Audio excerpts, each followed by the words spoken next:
Bismillahirrahmanirrahim. Assalamualaikum warahmatullahi wabarakatuh.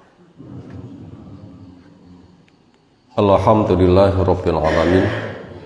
Walladzi arsala rasulahu bil huda wa dinil haqq liyudhhirahu 'ala dini kullih.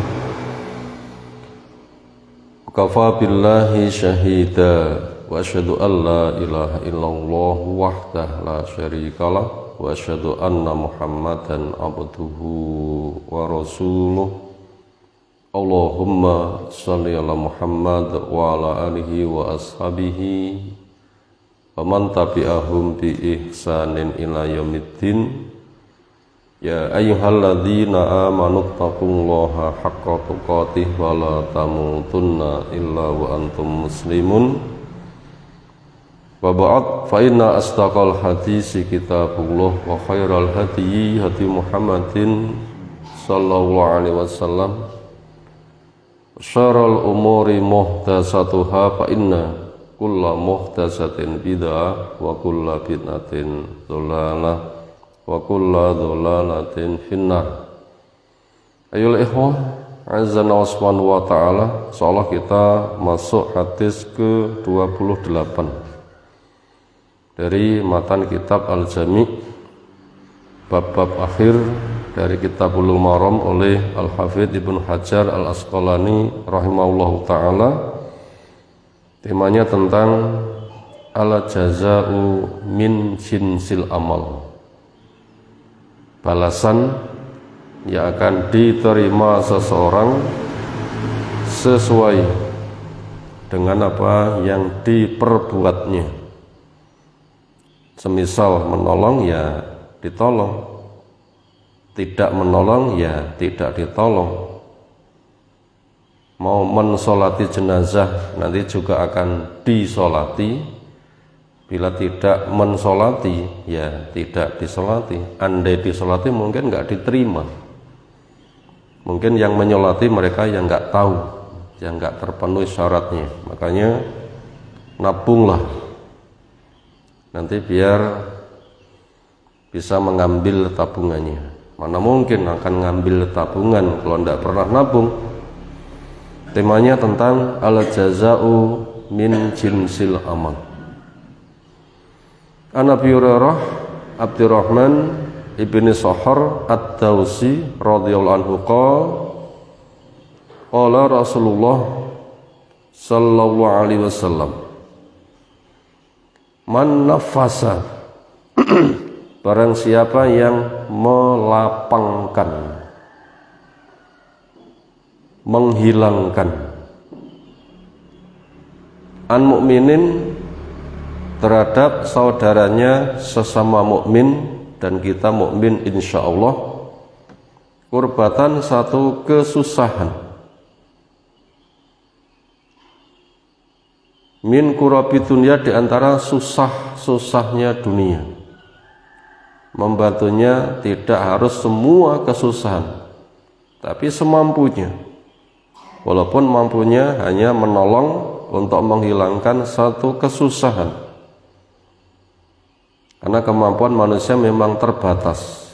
Tapi berambisilah kepada perkara yang mengambil manfaat. Apa fadilahnya? Nafasallahu, Allah akan melapangkan,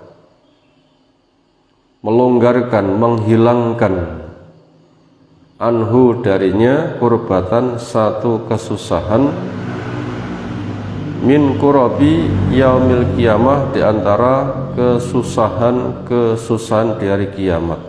Hari kiamat kesusahannya sangat banyak dan lebih berat.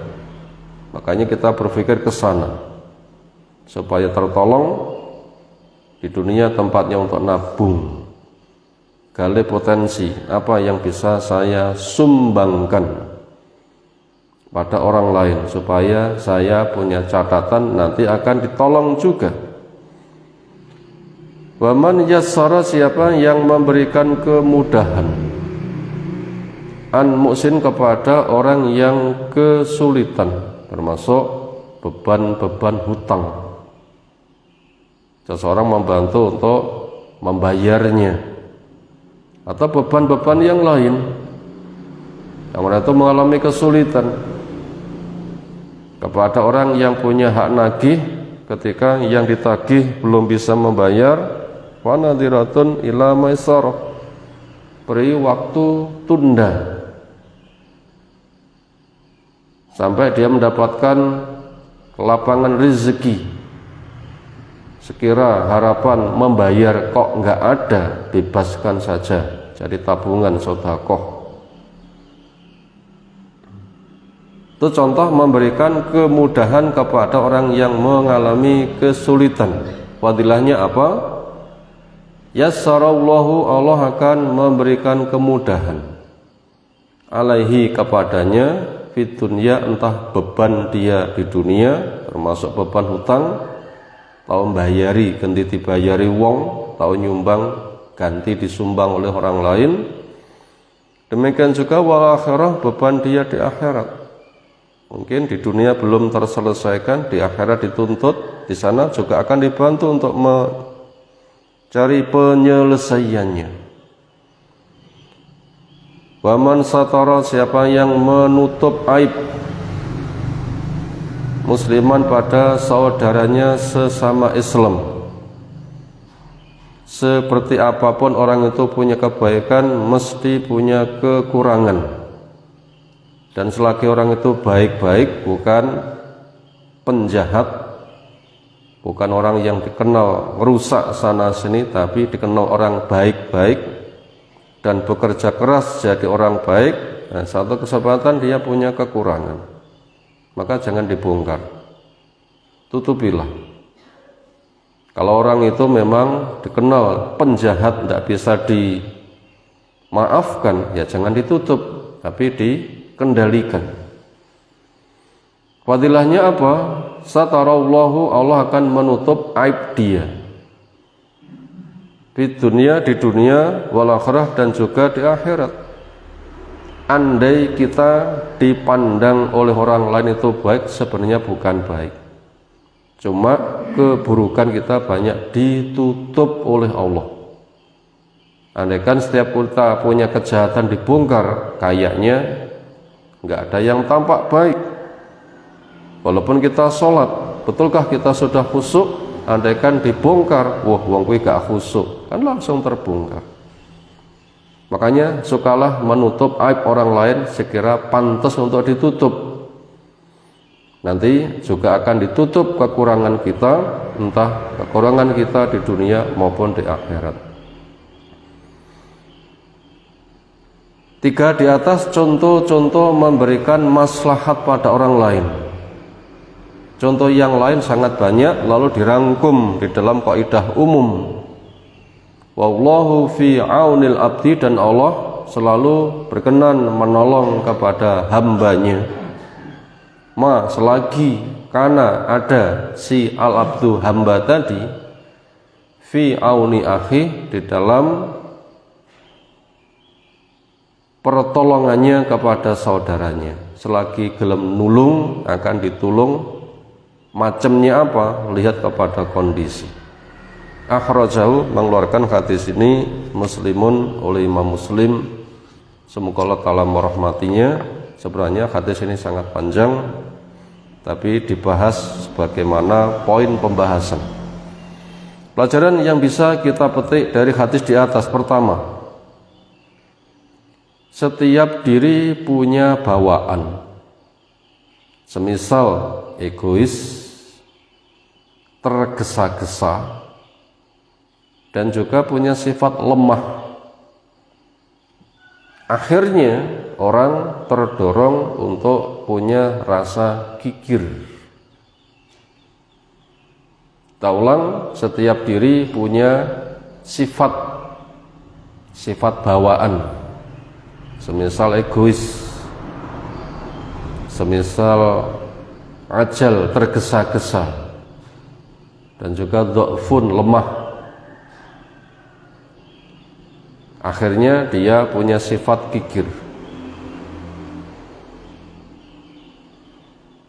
Semisal Allah menyebutkan kullu hisbin bima ladahim farihun, Setiap orang dengan apa yang ada pada dirinya dia membanggakannya.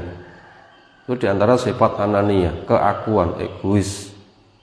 Banyak orang kecenderungannya, pemikirannya, sing penting aku.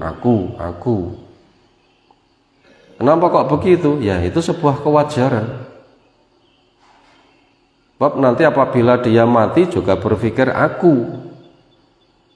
Ketika dia berada di alam kubur juga berpikir aku piye. Ketika berada di padang mahsyar akan pisah dari semuanya juga sama. Apalagi ketika meniti jembatan, orang nggak akan mikir siapa-siapa kecuali mikir nafsi, gimana saya. Makanya apabila masing-masing diri itu punya bawaan mementingkan dirinya, ini sebuah kewajaran. Dan di situ nanti hikmahnya sangat banyak. Demikian juga punya sifat tergesa-gesa. Wa khuliqal insanu min ajal. Manusia dicipta dalam keadaan ingin segera saja. Lek duwe karep pingine langsung keturutan, sadek saknyet bagaikan membalik telapak tangan. Di situ hikmahnya sangat banyak. Bila orang itu bisa memanage, mengelola, makanya dikenali sifat seperti itu. Demikian juga siapapun punya kondisi lemah, memang wa khuliqal insanu dhaifa, manusia dicipta dalam keadaan lemah.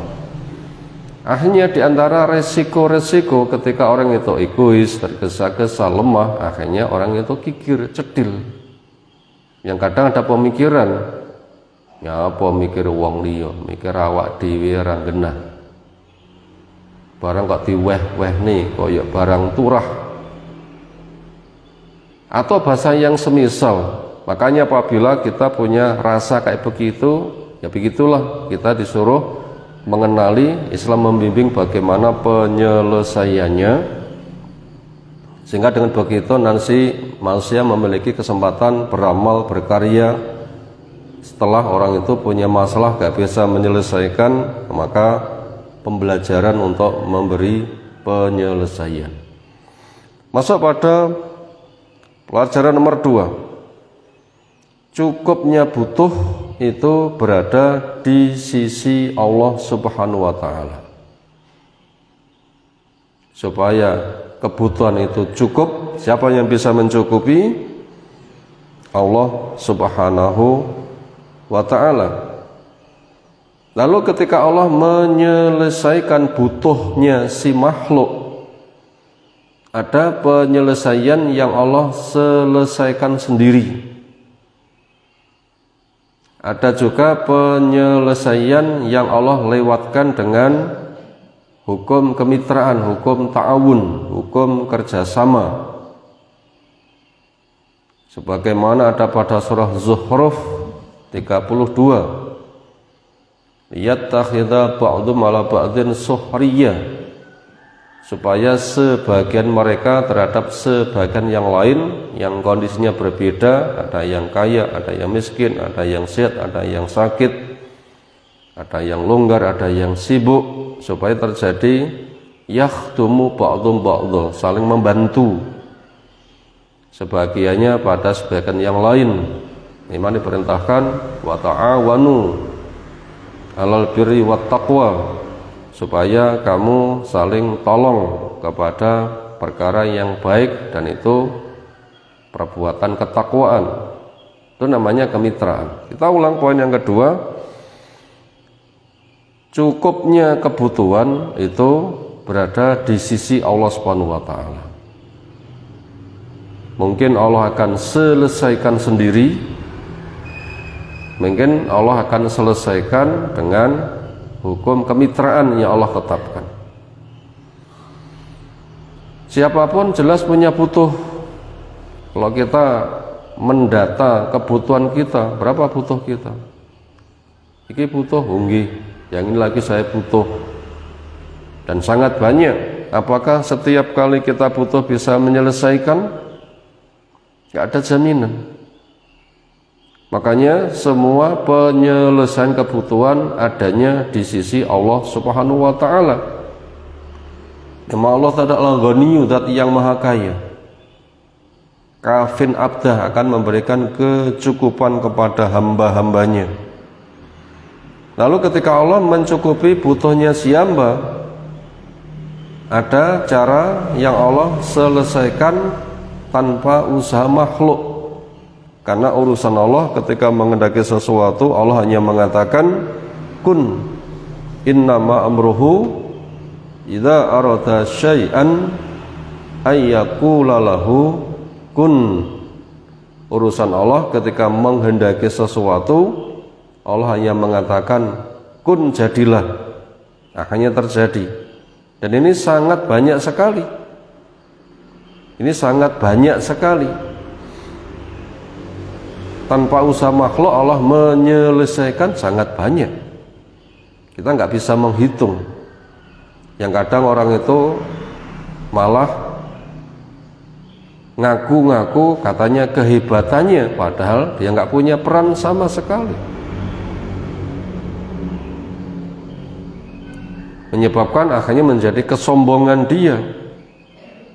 Kaya rayanya Fir'aun, memang dia bisa membuat kekayaan. Korunnya juga demikian. Ketika mengklaim ini dari saya, apa yang terjadi? Allah hancurkan. Ini menunjukkan banyak sekali sesuatu yang didapat oleh makhluk memang itu murni pemberian Allah Ta'ala. Maka kembalikan semuanya itu adalah dari Allah. Saya belum berusaha, Allah sudah memberi. Termasuk nyawa kita belum pernah cari nyawa, tapi kenyataannya badan kita diberi nyawa. Ini gratis dari Allah Ta'ala. Itu ada penyelesaian yang Allah berikan tanpa usaha makhluk. Ada juga penyelesaian yang Allah selesaikan masalah seseorang dilewatkan dengan hukum kemitraan, supaya saling tolong satu dengan yang lain. Dan ayat-ayat yang kita nukilkan tentang itu sudah sangat banyak. Diantaranya surah Zukhruf 32, ada di awal-awal surah Al-Ma'idah yang sudah kita sebutkan di atas. Masuk pelajaran ketiga, penyelesaian yang ditempuh makhluk supaya dengan cara doa dan ta'awun. Penyelesaian masalah yang ditempuh oleh makhluk supaya dia melakukan sesuatu yang namanya doa dan ta'awun. Artinya bila kita punya masalah, cara penyelesaiannya ya doalah kepada Allah supaya kita saling tolong menolong. Doa dibagi menjadi dua. Ada doa ibadah, ada doa permintaan. Doa ibadah yang termasuk berbagai macam amalan ketaatan, sejak cari ilmu dengan pemahaman yang benar, tahu rukun iman, rukun Islam, ihsan, ikrar 2 kalimat syahadat, sholatnya, zakatnya, puasanya, hajinya, yang itu semuanya mengandung fadilah-fadilah. Ketaatan ini fadilahnya ini, itu, dan seterusnya. Ketika itu dikerjakan dengan benar, itu namanya doa ibadah. Saya ngelakon ini fadilah gede, saking gede diwajibkan. Ketika mendapatkannya jumlahnya nggak bisa dihitung. Ibadah itu hakikatnya itu adalah doa. Kemudian doa permintaan yaitu dengan menengadahkan tangan, ya Allah saya minta ini itu. Setelah memuji Allah, bersolawat. Ini cara menyelesaikan masalah dengan doa, entah doa ibadah maupun doa permintaan, dan juga diselesaikan dengan ta'awun, karena antara doa dan ta'awun masing-masing itu perintah dari Allah. Makanya apabila kita lihat ketika Nabi Musa alaihissalam diuji dengan sebuah masalah, akhirnya tanpa disengaja ada orang yang terbunuh dengan sebab lewat pukulan Nabi Musa alaihissalam, akhirnya diputuskan untuk dibunuh. Akhirnya Nabi Musa alaihissalam lari sampai di Madian. Ternyata Nabi Musa tidak mengeluh sana sini, sana sini, sana sini. Ternyata dia melakukan ta'awun. Ada orang butuh ditolong, setelah itu dia menolongnya. Selesai menolong, ia jadikan landasan doa. Selesai menolong mengatakan, Allahumma inni bima anzalta alayya min khairin fakir. Ya Allah, terhadap sesuatu kebaikan termasuk makan, saya sangat butuh. Itu setelah nolong dulu pada orang lain, kemudian dijadikan pendukung doa berikutnya. Itu ta'awun, saling tolong menolong. Itu cara menyelesaikan masalah. Makanya bila kita butuh disolati nanti ketika mati, ya sekarang ada orang mati, solatilah selagi pantas. Kita butuh didoakan, jangan minta-minta, doakan saya, doakan saya, doakan saya. Tapi banyak mendoakan pada orang lain.